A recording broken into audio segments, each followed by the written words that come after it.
qui m'avait beaucoup frappé dans les propos de Fernand, c'était des choses simples.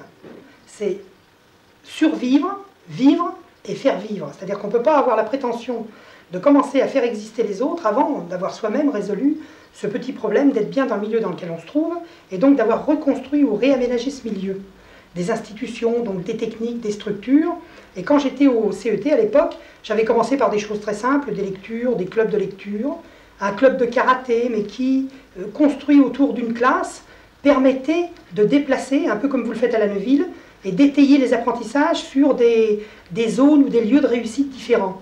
C'est-à-dire qu'on pouvait démultiplier les chances pour tout un chacun, et en particulier pour les élèves que j'avais à l'époque, les chances de parvenir à exister en tant que tel dans ce groupe très complexe qui est une classe.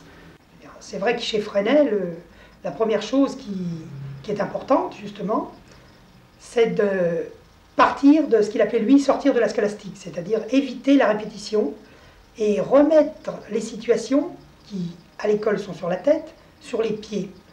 En fin de compte, retrouver du désir à partir de situations de motivation qui s'articulent sur des choses réelles. C'est-à-dire pourquoi un élève apprend à lire, parce qu'il a envie de comprendre quelque chose, parce qu'il est à la recherche d'informations, parce qu'il a envie d'en parler avec d'autres.